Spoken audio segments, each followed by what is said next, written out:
Yes, thank you all on behalf of the American Cancer Society and the National HPV Vaccination Roundtable. Thank you for joining us today for session 4, Patient Interventions of the Promising Practices series. Again, as you enter the room, please enter your name and organization in the chat. Next slide. All right, now my name is Brianna Sally. I am a program manager of knowledge translation here with the American Cancer Society and the organizer of this learning community or this learning opportunity. For those that may be new to this space, this series is being held in partnership with the National HPV Vaccination Roundtable to convene healthcare practitioners and public health professionals to share promising practices to protect adolescents against HPV and related cancers. We appreciate each of you for being here with us today. Next slide. Now, just to lay some expectations for housekeeping, please know that this meeting is being recorded. The slide deck and recording will be shared in a follow-up email after the meeting. And please keep your microphones muted during the upcoming presentations. You are more than welcome to add any questions that you may have to the Q&A box. Actually, we super encourage it, as well as we'll be pulling a lot of questions from the Q&A box during our Q&A towards the end of the session. So the chat has also been enabled. Just continue to enter in your name and organization as you are coming in. And lastly, closed captioning is available. Next slide. Now, today's agenda is as follows. After today's welcome, Ms. Michelle Fiscus, or Dr. Michelle Fiscus with the Association of Immunization Managers, will kick off our session with an informative level setting as we look at the public health landscape ahead. Following, we will take a deep dive into increasing HPV vaccination rates with parent and guardian-centered communication strategies with Dr. Amy Leader with Thomas Jefferson University. Then we'll hear a case study of the Rhode Island Department of Health Vaccinate Before You Graduate program from Megan Joyce. And lastly, we will do a live Q&A with all presenters before closing out for the day. Next slide. Now, for further context, the HPV vaccine produces the strongest immune response in preteens. To have the most impact, ACS recommends the vaccine be given to boys and girls aged 9 to 12. Now, teens and young adults aged 13 to 26 who have not been vaccinated or have yet to complete the series are in catch-up and should be vaccinated as soon as possible. When vaccinated between 9 to 14, the child requires only 2 doses, and this increases to 3 doses as the child leaves this age group. The American Cancer Society does not recommend HPV vaccination for individuals older than 26 years old. The CDC agrees that HPV vaccination can start as early as 9 years old, and for individuals over 26, the CDC recommends that there can be shared decision-making between the patient and their provider, as the provider would be most knowledgeable about that patient's history, exposure, and risk, and can recommend the vaccine based on perceived benefit. This series and today's session will focus on the adolescent age group of 9 to 13 and promotion of on-time HPV vaccination. Next slide. Now, this session is also centered around the third column of patient-directed HPV vaccination evidence-based interventions. But note, interventions are best when done in combination. So it is common and recommended that multiple types of interventions are implemented within a health system for the best impact. Now, today you will hear explanations and mentions of patient reminders, one-on-one education and small media, and in addition to other interventions and strategies that help make our HPV vaccination efforts successful. Next slide.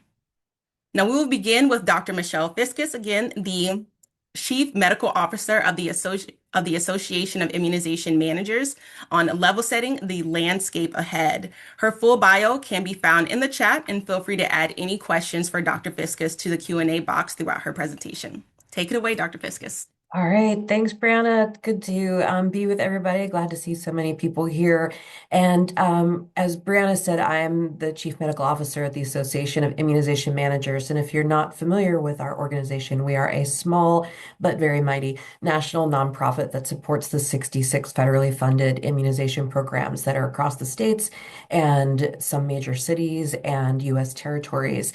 And really, our work around immunization comes from helping those those immunization programs that are serving you in whatever jurisdiction you happen to be in do the work at that jurisdiction level. So we are all about sharing information, shamelessly stealing each other's ideas, and making sure that all of those immunization programs can learn from each other and understand how they've gone about doing certain initiatives. For example, HPV at 9 is something that we've worked on for the last couple of years, and just making sure that jurisdictions understand how they can do HPV at 9 in their own jurisdiction, and if that might fit with the environment that they're in. I want to talk a little bit about just what's going on in the environment right now. If you're in this immunization space, you know that, that this is a difficult time for a lot of us that are in that space. It's a difficult time for those immunization program managers as well. They're feeling a lot of stress, and in a lot of cases, they've said that they thought that the pandemic was hard, but at least during the pandemic, we were kind of all rowing in the same direction. And so this is a different kind of stress that they're feeling. And I think they have one of the hardest jobs in all of public health. And I can say that having done that job when I was in Tennessee a few years ago. So the immunization programs that are working for you in your jurisdictions are responsible for running the Vaccines for Children program. That's a program that helps to immunize children who qualify for Medicaid, who are under or uninsured, meaning that their private insurance doesn't pay for vaccines, or who are American Indian or Alaska Native. So it's a little under 50% of the children in the country that qualify for the Vaccines for Children program. That's obviously very, very important when it comes to vaccinating adolescents against things like HPV, to make sure that every child, no matter their insurance situation, is able to get a vaccine. And that program actually carries through the age of 18. So until the 19th birthday, children who fall into those buckets can get vaccines at no charge to them, usually through, if not their own pediatrician or a family medicine physician, then through a rural health clinic or a local health department or a federally qualified health system, or maybe through a school-based vaccination program. So there are hopefully lots of opportunities to get access to children. They also are working more and more with pharmacists, and working with pharmacists to enroll in the Vaccines for Children program, so that not only children who have private insurance can get vaccines through pharmacists, but also children who qualify for the Vaccines for Children program can get vaccines through a pharmacist. If you think about it, it's not really fair to have half of the children in the country only able to get a vaccine at their own doctor's office, or at a health department that might only be open for, kind of banker's hours during the week. So if we can expand access to include those pharmacies across the United States, then that's really helpful. And some of our states have been really successful at doing that. For example, in the state of Indiana, they have the Kroger chain of grocery stores involved in the Vaccines for Children program. And we are seeing more and more of that push across the United States to try to get those pharmacists engaged as a way to increase access for immunizations. And that's a great way to get adolescents vaccinated, is, especially if you're looking at a second or third vaccine for HPV, depending on your age, then being able to get those second and third vaccines through a pharmacist is a great way to be able to complete that series. Um, but our immunization programs are not only responsible for running the Vaccines for Children program, they're also heavily immersed in outbreaks right now and trying to mitigate those outbreaks. And so, namely measles, but also pertussis, that has really increased, especially in Florida and Louisiana and some of the other southern states, along with having an ongoing measles outbreak that actually threatens our country's measles elimination status. So in January, we may be faced with the sad news that we have lost our measles elimination status, as we just saw Canada have happen last week. We hope that's not the case, but if we're not able to stop the local transmission of measles in the United States, then that's something that unfortunately will have happen in January. Um, they are also responsible for the Immunization Information System, or your IIS, and that's the system where those vaccines are recorded. The most robust data that we have amongst the jurisdictions is for kids who qualify for the VOC program, because all of those programs have mandatory reporting for children who get vaccinated with vaccines for children to program vaccines. But in many states, there is mandatory reporting across all ages. And so then that immunization information system can be a really robust source of data. And sometimes that is data that can be used for things like reminder recall programs, where postcards or text messages can be sent out to kids or their parents getting a vaccine in a series to try to encourage them to come back in. The last thing I want to mention in my time with you is just to pay attention to the Advisory Committee on Immunization Practices meetings that are happening. So the meeting for 2025, the last meeting was just announced. It will be December 4th and 5th. And at that meeting, there is not currently anything about HPV specifically on the schedule, but there will be a conversation about the overall safety of the childhood and adolescent immunization schedules, and some discussion about actions that might be taken as a result of the discussion they have about the safety and efficacy of the child and adolescent immunization schedules. So if you're not someone who's usually watched those deliberations before, I would encourage you to watch them. December 4th and 5th, the information can be found on the CDC website for the ACIP. You can just Google ACIP meeting and it will come up. They are live streamed. You can tune in to those discussions on the 4th and the 5th. And there's also an opportunity to apply to give public comment, oral public comment on the 5th, or you can submit written public comment to the Federal Register if there is something that you're particularly passionate about that you would like to share and go on the record about in the Federal Register. So I'll put a comment in the chat with the link to the Federal Register if that's something that you would like to do. To add your public comment, you can do that anonymously, or you can do it on behalf of yourself or your organization. And I invite you to pay attention to what's happening in that meeting in the next couple of weeks.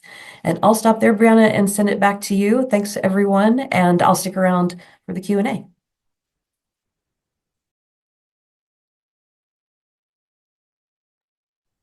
All right. Thank you so much, Dr. Fiskus. Thank you for sharing all of your knowledge and expertise with our audience to just help inform and inspire us during such an important time in public health. But next, we are going to hear from Dr. Amy Leader, who wears many hats as a professor of population science within the Medical Oncology Department of Sidney Kimmel Medical College, the Associate Director of Community Outreach and Engagement at the Sidney Kimmel Cancer Center, and the Public Health Program Professor of the College of Population Health, all at Thomas Jefferson University. Her full bio can be found in the chat, and feel free to add any questions for Dr. Leader to the Q&A box throughout her presentation. Take it away. Brianna, thank you so much for having me. And this is going to be a tough act to follow. Dr. Fiskus had such good information for us. That was chock full of good information. So, at the risk of being an academic, I have slides because that's what we do in academia. But I'm going to keep it moving and keep it interesting, hopefully. So, Brianna had reached out to me and said, we had done one of these previously around what providers can do in their clinical space to get parents and guardians ready for HPV vaccination. But now we want to turn our attention to what can we do with parents and guardians and children in community spaces when they're not in our clinical practices. And so that's what I'm going to focus in on about the next 10 minutes or so, around some communication strategies for parents and guardians when they're out in the wild, not in the clinic. So next slide, please. We were initially thinking about, we want to focus on that 9 to 14 year age group, but we don't that group is tricky, and there's a little visual here on the right hand side here for when they ask children between the ages of 10 to 17, do they feel capable enough to talk to a doctor by myself without parents or guardians by age? And you can see this group that we're talking about, 9 to 13, they didn't feel also capable about doing those conversations on their own. So really, when we're thinking about 9 to 13 or 9 to 14-year-old children, we're really talking about the parents or guardians here. So as the kids age, the adolescents and teens become more involved in their own healthcare, but by and large, when we're thinking about increasing vaccination for the 9 to 13, 9 to 14-year-old kids, we're really focusing on the parents. And so few parents think that false vaccine information is true. I mean, I think they can weed through it well. This is a Kaiser Family Foundation poll that was recent, but many parents feel that they don't have enough good information to make good decisions about vaccines. So what I'm thinking about here is how do we get more information out into community settings when parents, where they're spending time, so that when they end up in their clinical practices, when they're with all of you, that they're primed and ready to make good decisions. And so having that credible information in community settings is really key for them having informed decisions when they get to clinical settings. Next slide, please. And so I'm going to very briefly in my 10 minutes here, just touch on 3 strategies to educate in community settings about HPV vaccination. Talk very briefly about educational materials. We all love them. We all use them. What's their effectiveness? What's their purpose? Talk about a little bit about social media and multiple use of multiple platforms, various channels. And then I'm going to talk very briefly also about the role of patient stories and patient narratives when we're talking about increasing vaccination. Next slide, please. So to touch on that first one of educational materials or even one-on-one education, using things like our posters, brochures, infographics, flyers. And like I said, we all love them. We all have them. I'm always downloading the ACS Roundtable ones. They're in CDC. So what's the evidence behind them? So there have been multiple systematic reviews evaluating the impact of educational materials in relationship to HPV vaccination. And as you might expect, there was really no statistical significant effect that showing someone an educational material at the library, at their child's gym, after soccer practice will lead to vaccination in the clinic. Boom. That's a hard sell. But what they have been shown to do is they have been shown to increase knowledge, change attitudes, make them more favorable to the vaccine, increase intentions, and actually empower parents and older teens to make those decisions about the vaccine. So that little graphic at the bottom there is sometimes these educational materials are just one piece of the puzzle. So if they're out in community, increasing awareness and knowledge and attitudes and intention, then again, boom, when you get into the clinical setting, you have a patient or an older teen who may be empowered to say yes to the HPV vaccine. So educational materials, by and large, on their own, directly to vaccination, not so much. Do they play a critical role in getting parents, guardians, and children ready for vaccination? Absolutely. Next slide, please. And so I'll move into my second one here around multiple platforms. We call them small media and social media. So we know social media is absolutely ubiquitous in society. Many of us may be on social media right now as you listen to this talk. That's perfectly fine. One thing to know when you're thinking about HPV vaccination information on social media, if your practice wants to do this, if you want to do this, there is a lot of variation by who's on what platform. And you really need to figure out the platform for the audience you want to reach. Now, the little visual on the left is a little bit tricky to see, but you can see by the demographics down the side, if you're looking to reach males or females, by different races or ethnicities, age group. We know where younger parents of 9 to 14, 13-year-olds tend to land in that range. Thinking about income levels, education levels, where they're living, if you're with an urban practice, a suburban, rural practice, all these kinds of things, even political ideation, these platforms deeply vary. For example, if I wanted to reach 18 to 29-year-olds, or say I'm thinking about that catch-up group, they have a pretty high use of something like Snapchat. You can see that dark blue section is like 65%. If I wanted to reach parents on Snapchat, not so much. So understanding platforms and knowing where to go, this is data from the Pew Research Center, is really key. And then the little visual on the right here, sharing parenting advice through social media. There have been studies and surveys that ask parents of who have age-eligible children for vaccination, what do you use social media for? And you can see that the top ones here make sense. Toilet training, getting your kids to bed on time, what to feed them for dinner, all these kinds of things. But vaccination hits the list. That is the top one, two, three, sixth thing that they are looking for. Parents are looking for information on social media. So I encourage us all to be there. Credible messages, find the right platform and figure out the credible messages to be there because parents are looking for it there. Next slide, please. And so I'm going to actually show you some data here. We did a study, and this is an initial data, and then I have a little bit more in the next two slides. We did a study where we showed a group of moms, age-eligible moms, who were considering HPV vaccination, one single social media post, just a post about encouraging moms to get their kid vaccinated against HPV. Just reading a single post, you can see if you're savvy with your p-values, anything below a 0.01 is statistically significant. And that whole column, we increased knowledge about HPV vaccine. We changed attitudes towards the vaccine. We improved concerns about your child getting the vaccine, parents thinking that it's safe, and we increased intentions to talk about the vaccine when they go into their next doctor appointment. So we know that social media messages are important. Again, they're not the end all. I didn't measure vaccination directly, but along that continuum, they have value. Next slide, please. And so the bigger piece of the puzzle is thinking about this third bullet I wanted to talk about is around patient stories and parent stories. And so why is social media so effective? Why are we able to change knowledge and attitudes and intentions with a single post? It's because a lot of the most persuasive ones tell a story. We know that on social media. We get sucked into really interesting stories about someone's life that we don't even know them. But before you know it, 10 minutes later, you're reading about someone's story. We are human. In human nature, we tend to be engaged with someone's story. That's, academically speaking, that's narrative engagement theory. It's around sharing significant or consequential experiences within a context that have a beginning and an endpoint to a story. And these are messages that people resonate with. And so when we tell stories about vaccination in a positive light, we tend to get better viewership and better understanding of the work.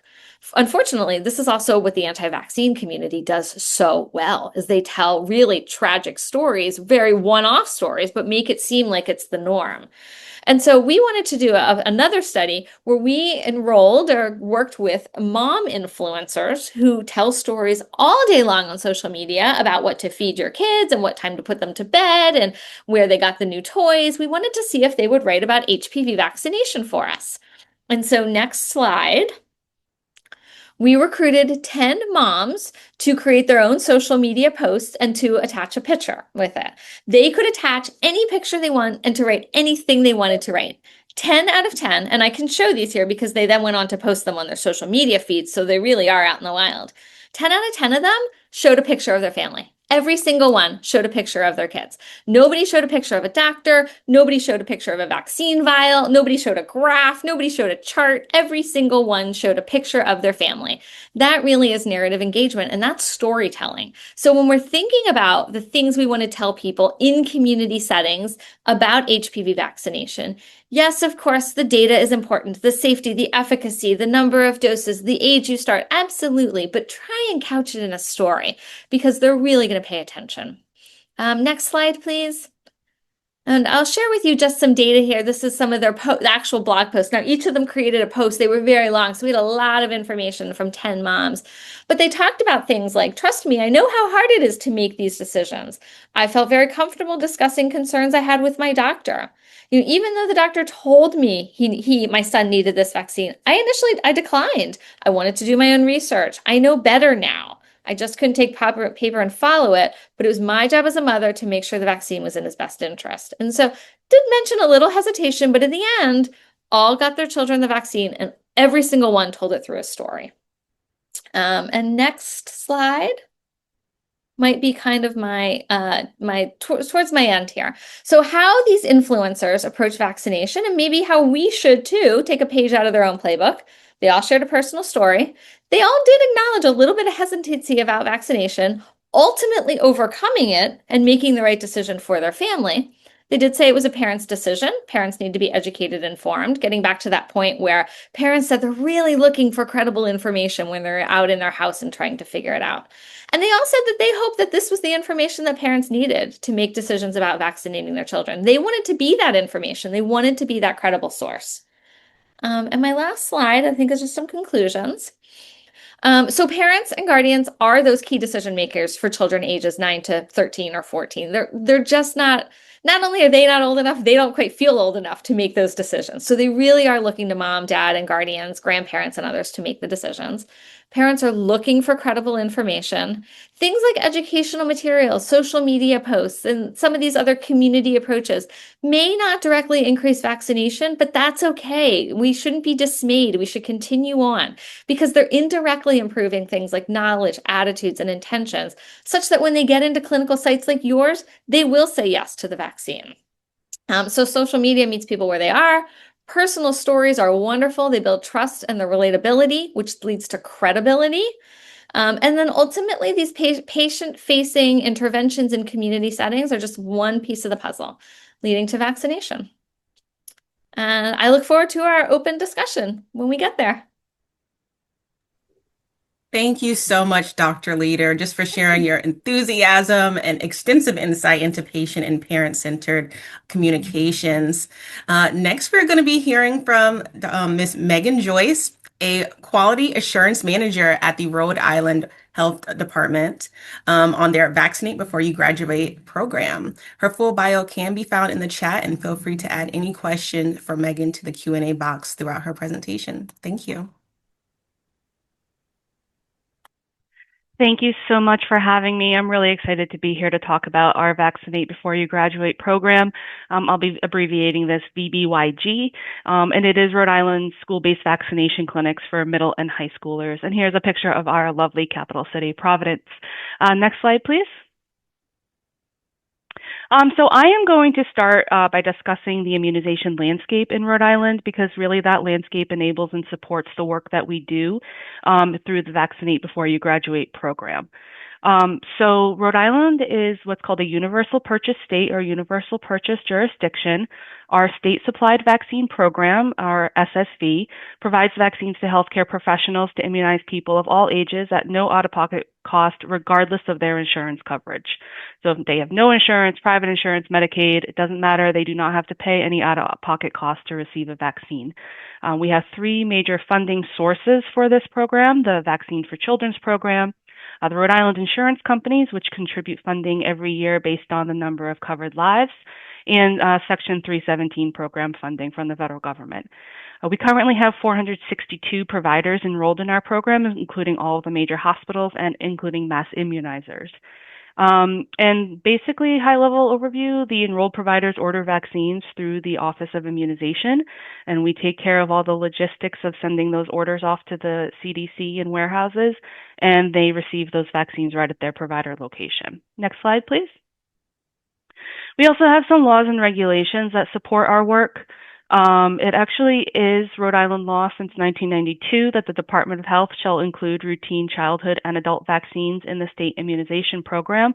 So that is a law that established and supports our SSV program.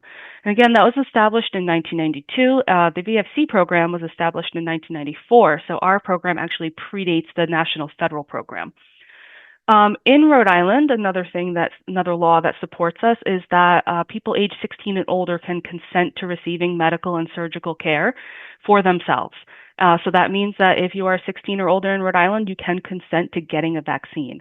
And this allows students that are attending the VBYG clinics to consent for themselves to get the vaccine as long as they're 16.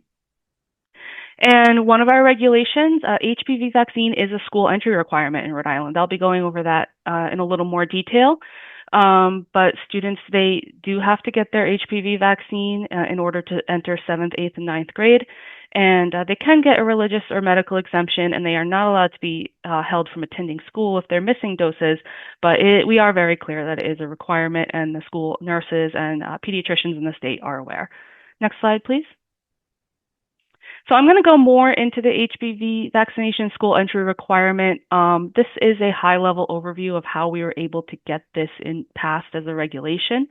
In 2013, the then governor and then director of health held town halls across the state to hear from Rhode Islanders about what they thought about this. There was a public hearing in January 2014. The regulations passed in July 2014. And then in August 2015, so just over 10 years ago, the regulations went into effect for the 7th grade entry for 1 dose. Then a year later, 2 doses at 8th grade entry, and then finally in 2017, 3 doses for 9th grade entry. And of course, if a kid has started their vaccine series before going to the 9th grade, school nurses, when they're assessing for school entry requirements, need to look at 2 doses instead of 3. These data are from our Rhode Island school survey that we conduct every year with all the schools in the state. And as you can see, our rates have been fairly steady, particularly pretty high for 7th and 9th grade compliance with the school regulations. Next slide, please. So now I'll actually talk about the VBYG program. The mission of the program is to ensure that all Rhode Island students have a chance to be fully immunized against vaccine-preventable diseases before they graduate high school. So VBYG offers vaccinations for students, no out-of-pocket costs through a contract with a company called the Wellness Company. I'll be abbreviating that TWC. They're a mass immunizer in Rhode Island and a licensed wholesale drug distributor. They are also a member enrolled in the SSB program, and they order vaccines through us. So they do not have to pay for the vaccines that they use to vaccinate kids through VBYG. TWC was also a fantastic partner with us during the COVID-19 mass vaccination campaign, and they actually ran a mass vaccination site at a basketball arena, so they can do small-scale and large-scale clinics. They offer 12 vaccines, including Gardasil 9, and again, HPV vaccine is a school entry requirement. And these vaccines are all the vaccines that kids need for school entry and to go to college. And the best part of this is clinics are held during school hours in schools, so it's really convenient for students to go and get a vaccine while they're still in school. Next slide. This is a brief program history. This started in 2001 as a catch-up program for 12th grade students who either missed or didn't complete their hepatitis B vaccine series. We expanded it in 2010 to include all high school 9th through 12th grades and public and private schools and offer all ACIP recommended routine vaccines. And then when the HPV vaccine became a school entry requirement, we expanded again to go down to include middle schools as well, to get those kids that maybe missed their 7th grade school entry requirement and wanted to get it at school. Next slide. Here is some general information about program implementation for VBYG. So the Department of Health Office of Immunization starts planning with TWC in the summer before school even starts. TWC has really deep, long-standing relationships with the school departments and school administrators and nurses. So they take the lead on reaching out to schools to schedule these clinics. All the clinic dates and schedules are posted on their website, which you can see here to the right is an example of their calendar. And that's where students and parents can go and fill out registration forms, sign consent forms, and do the pre-vaccination screening and review the VIS. That's all done on the website prior to the clinic. And the best thing is if a school does not have a clinic scheduled, but a parent or a student really wants to get vaccinated at the school, they just fill out a registration form, type in the name of the school, and that will prompt TWC to actually reach out to that school and recommend that they hold a clinic so students can get vaccinated. Next slide, please. Here's some more information about the role of the Wellness Company and the role of the schools.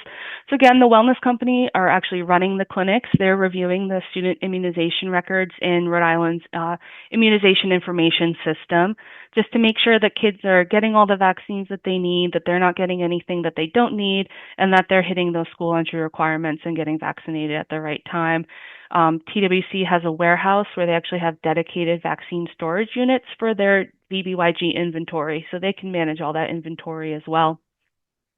And schools are responsible for, helping coordinate the clinic, collecting any consent forms that maybe were not collected via VBYG, verifying immunization records, helping with that, and promoting the clinics, talking about the importance of vaccination, and really at the administrative level, talking about incorporating VBYG into any larger health initiatives at the school district. Next slide, please. So during the COVID-19 mass vaccination campaign, the Office of Immunization developed an in-house vaccine confidence unit. And the vaccine confidence unit conducts community outreach particularly to Rhode Island's core communities that have lower rates of vaccine uptake than statewide. Our community outreach coordinator speaks English, Spanish, and Portuguese. They're the top 3 languages spoken in the state. The unit attends various events in schools in the community with table, with really cool swag that we have, information about vaccines, schedules, easy to read schedules for parents and kids, visiting businesses and other community establishments to spread the word, not only about our programs, but about vaccination in general. As you can see on the right here, the example of a flyer that we pass out in English and Spanish that promotes our Vaccinate Before You Graduate program, and also our fall COVID and flu clinics that TWC also runs that take place after school. And so particular to VBYG, it's raising awareness about VBYG, and then talking to parents about dispelling any misinformation, disinformation, going through the vaccination schedule with them, general vaccine education. And just an example here, what we've heard out on the ground is that there are still a lot of parents that don't realize that their boys need to get the HPV vaccine. Some of them will say, well, I don't have daughters, I don't need to worry about that vaccine. So we take that opportunity to talk about why it's important for boys to get vaccinated as well. Next slide. This is a really cool, I really like this campaign that we did to promote Vaccinate Before You Graduate. So this is a pamphlet and posters that we have discussing the program and directing people through the QR code to go sign up. This campaign was developed at the local marketing firm, and they came up with some messages, and we actually tested them in focus groups with middle and high schoolers. What ended up kind of rising to the top as the most popular is right here on the right, this poster, would you rather feel great or gross? And there's another one that says, would you rather feel fit or frail? And it's that split screen of feeling great, going to practice versus not feeling well, didn't get the vaccine. So we have these posters and these flyers, and we actually ended up having a photo shoot with local middle and high schoolers. So these kids you see, these aren't stock photos. These are actual kids in the community that their peers would see them around school and see them on the poster in the pediatrician's office or around the school.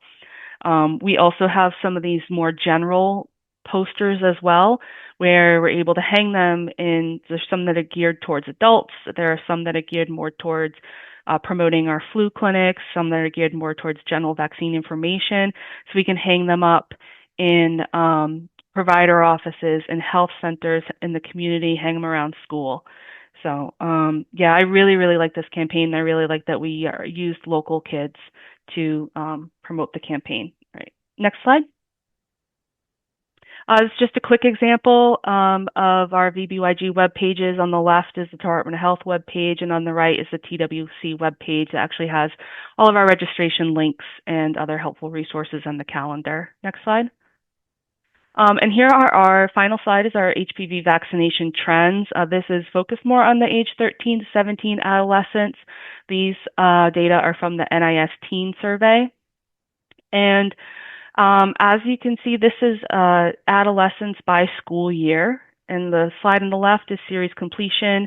So as of the last school year, we had over 87% of adolescent girls and 81% of adolescent boys completed their HPV vaccine series. So over 84% of all adolescents completed their HPV vaccine series. And on the right is at least one dose of the vaccine, same age group and same time frame. And we had at least 94% of adolescent girls and 91% of adolescent boys got at least one dose of the HPV vaccine, with 92.7% of all adolescents in Rhode Island have received at least one dose of the HPV vaccine. Next slide. And here's my contact information if you have any questions or want to chat about VBYG, or you would like to ask any questions about Rhode Island's vaccination program. Please absolutely reach out. Love to hear from you. Thank you. Awesome. Thank you, Megan, for highlighting this amazing catch-up vaccination program. Next, we're going to be inviting you, as well as all the rest of our presenters from today, back for our Q&A segment. So Dr. Fiscus, Dr. Leader, and you again, Ms. Megan Joyce, for our live Q&A session. Please continue to add any questions that you may have for our presenters to the Q&A box as we look forward to your engagement there. All right. Now, there are definitely a few that have already come through, so I will go ahead and just jump right on in. So, one of the first that came through, I believe this is for you, Dr. Fiscus. As youth can be 18 up to 19, is there a push on the program, I'm guessing the VOC program, to inform youth they can consent to vaccines at age 18 and on the program if they'd missed out in the past?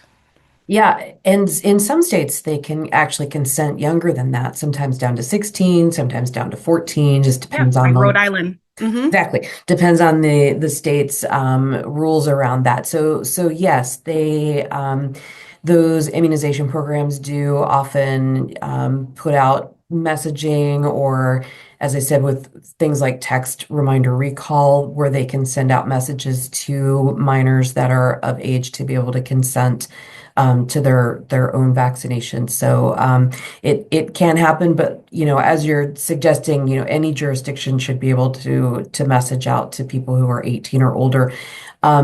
Immunization programs have to be very attuned to what the local environment Yeah, is. And we are certainly in a place right now where some state governments are not supportive of messaging out to anyone, let alone adolescents potentially. So it depends a little bit on what kind of jurisdiction you're in, and right. what the atmosphere is in that jurisdiction. But they're always looking for ways where they can get messages out to people who can make those decisions.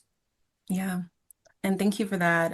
Speaking of, kind of marketing to your audience, knowing your audience, a question came in for you, Megan. They love your work. How do schools promote the vaccine in more religious communities and communities who are more hesitant? Would you happen to have any insight on that in your area?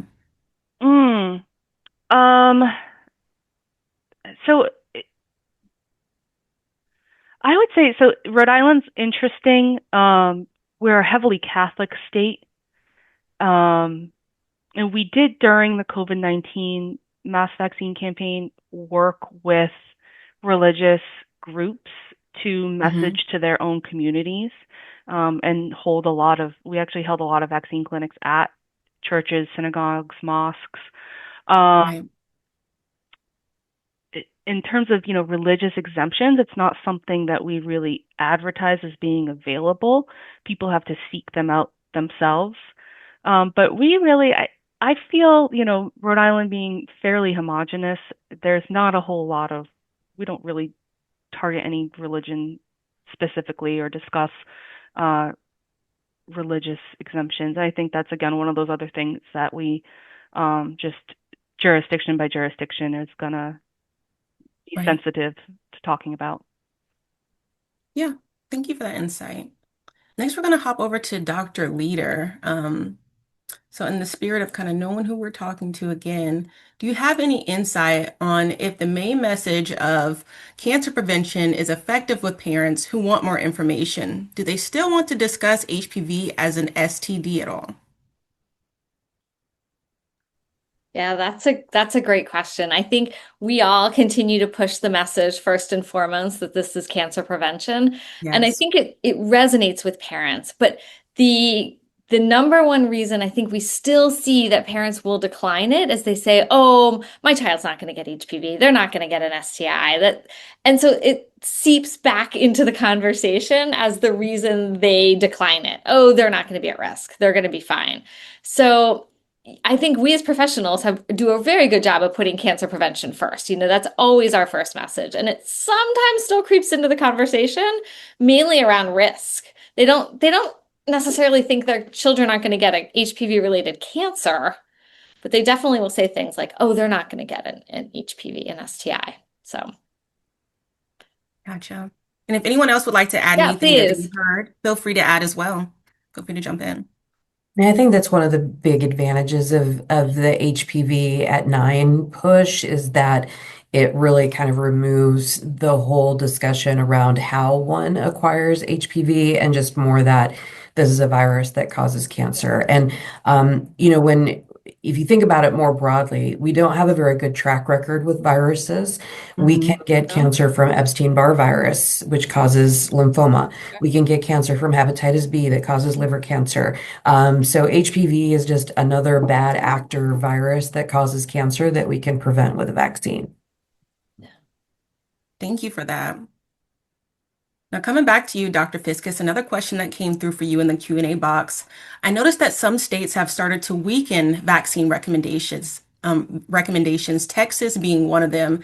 As I continue to pursue my MPH, what part from states' government decisions on vaccine recommendations should I pay a little bit closer attention to?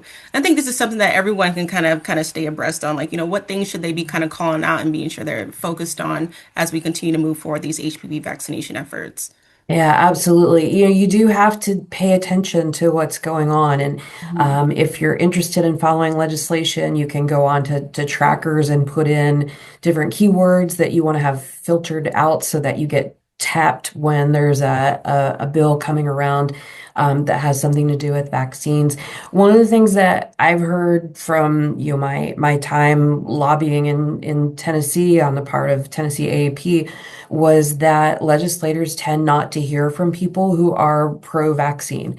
They tend to hear from the people who want to see changes to school recommendations and or flat out bans on giving vaccines, but they tend not to hear from the scientific community, from the public health community, and so that's something that you can do in your own area.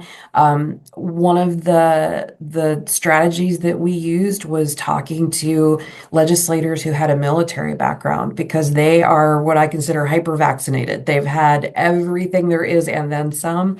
In a lot of cases, they can be champions for getting vaccinated. And be careful about what you're seeing in the media. We keep seeing headlines like Idaho has ended their school requirements. That is not true. Idaho has not ended their school requirements.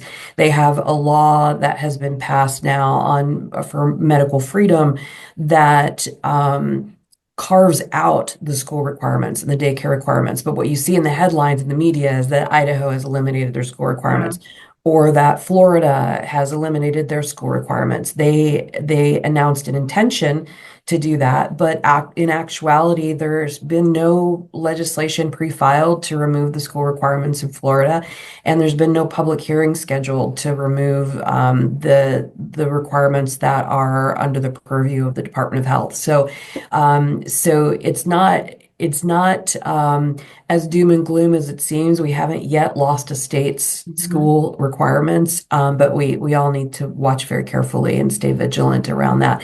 And then if it's, something that you feel passionate about, then make sure that the people who make those rules hear from you. Yeah, I love that. This next question is going to be for Dr.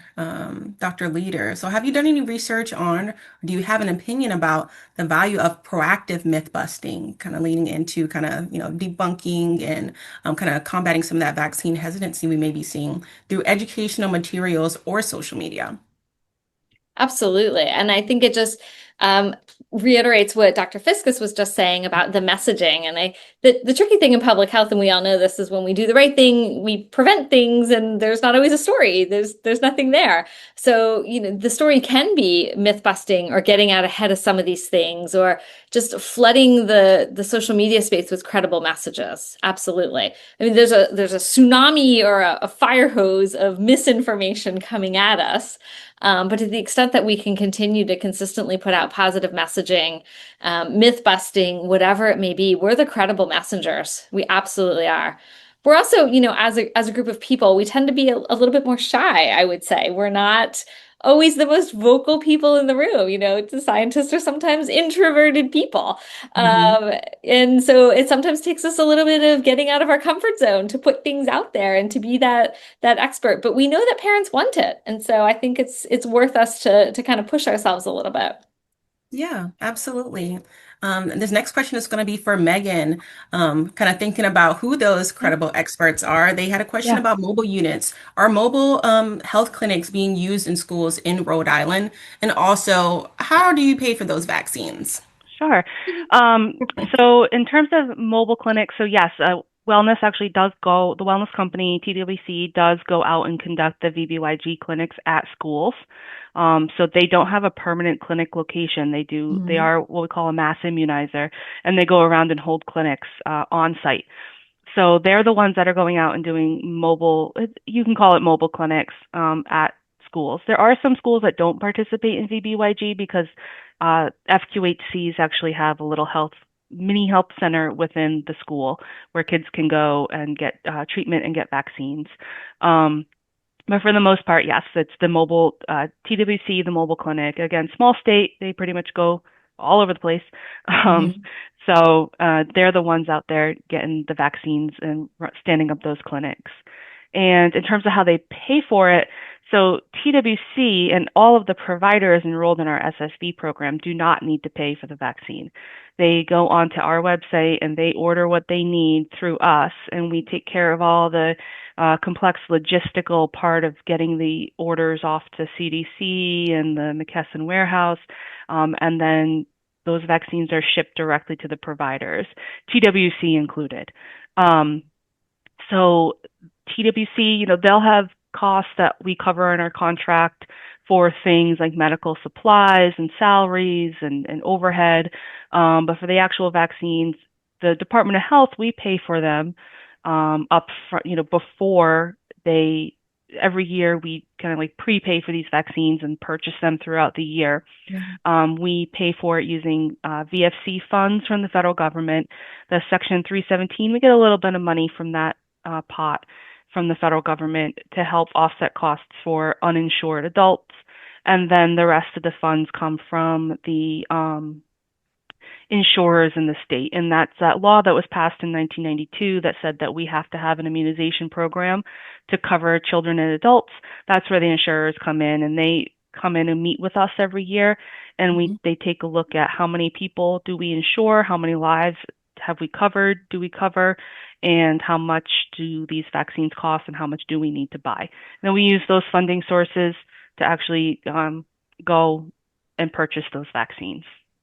Gotcha. If I Well, can jump in for a second, just to give some context. So Rhode Island is one of about 14 states that has a universal vaccine program. So these are states that have variations on what Megan was just describing, where the um, commercial payers actually pay into a pot based on how many lives they insure, and then the state can use those funds to go purchase the vaccine. So regardless of how you're insured or if you're insured, you can get a vaccine. Some states do that only for children from, children who are under VFC or commercially insured. Some have it through adulthood, but maybe not for people over 65 because they're covered under Medicare.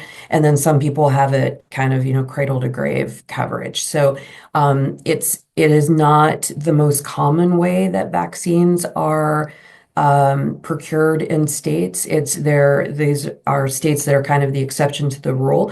But what they've shown is that doing it this way with universal purchase from the state reduces a lot of the burden on the pediatricians and others who are mhm. having to otherwise pay up front for commercially procured vaccines. And in this case, the state does it for them.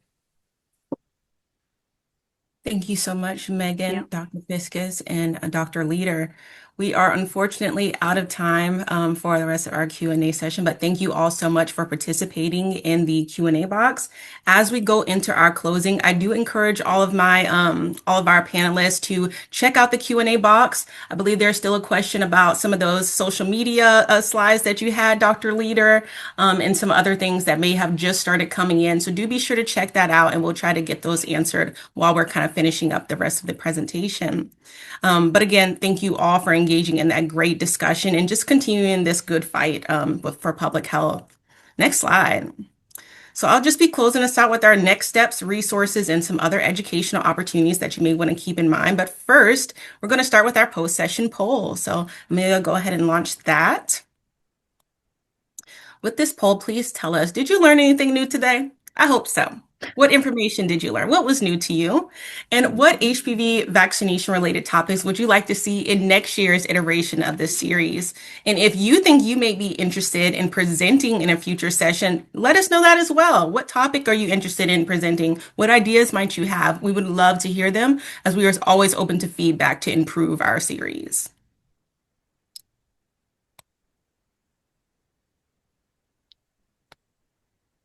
Now, as we may be a little bit limited on time, I'm going to continue to let you finish out that poll while I'll just go through a few more slides and let you know some other things that you may want to tune into as you look forward to that follow-up email. So as a reminder, interventions are best when done in combination. The American Cancer Society has created a resource to help you identify the best EBIs for HPV vaccination and other screenable cancers. Download the EBI guide to learn a little bit more. Next slide. Now, similarly, the National HPV Vaccination Roundtable has an extensive resource center with action guides and supporting age 9 resources to help you and your partners prioritize HPV vaccination. So download the action guide that best aligns with your health system or your role to help take the next steps in your HPV vaccination improvement journey. Now, please note the Oral Health Professionals Action Guide was recently updated, and for any dental professionals that may be out in our audience today, do be sure to download that as well. Next slide.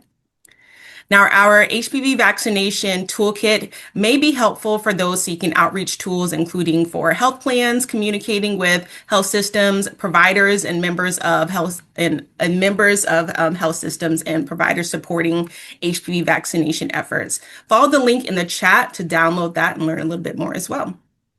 Next slide. Now, ACS also has an array of patient education resources. Our webpage, do be sure to check out our webpage to kind of find those and download those. We have some for our adolescents, for young adults, and even some things for some healthcare professionals as well. Next slide.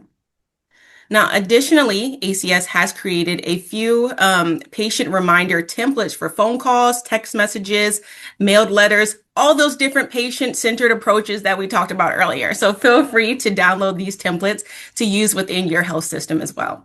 Next slide. Now, the 2025 social media toolkit was released earlier this year to assist you throughout the calendar year, ranging from things like back to school season campaigns to now currently holiday themed offerings, perfect for this time of year. Resources are available in both English and Spanish. Simply click the link to get access. Next slide. Now, following today's airing, all session recordings, slide decks, and resources will be found on the official HPV Vaccination Promising Practices Series webpage. If you have any questions or issues accessing that content, definitely feel free to ping me. I'm happy to assist. And Amelia, we can go ahead and in that chat. Oh, actually, it looks like a few more people were responding, but we're good. Thank you so much. All right. So I'd like to leave you with a few action items as each of you continue your HPV-related efforts. Following the dive into patient interventions, I encourage you to explore some opportunities to implement patient interventions in your own community. And to do so, feel free to review the ACS and National HPV Vaccination Roundtable resources shared for assistance with patient-centered approaches. And lastly, as today's session 4, concludes the series, please stay tuned for details on next year's iteration of this best practice sharing series. Next slide. Now, until then, please continue to stay abreast on what's new in the vaccination space, just like Dr. Fiskus recommended. There are plenty of organizations continuing that good fight that we talked about. The AAP has released an updated immunization schedule for ages 18 and younger, which can be found on their webpage and in the chat. Next slide. And fret not, there are still a few educational opportunities for you to engage in with ACS before the end of the year. The Rural HPV Vaccination Learning Community will host its last session next month on the 10th from 2 to 3 Eastern. Follow the link in the chat to register. Next slide. ACS has created an on-demand pharmacy education series as well, with modules available through December 3rd and 13th. If you or someone you know is a pharmacist, don't miss out on this opportunity to become an HPV vaccine champion. We need you now. Next slide. Similarly, we have revamped our on-demand HPV dental education course. This 4-part course provides 4 hours of ADA CERP to oral health professionals with topics exploring oral screenings and HPV-related malignancies, HPV-related oropharyngeal cancers, and so much more. Next slide.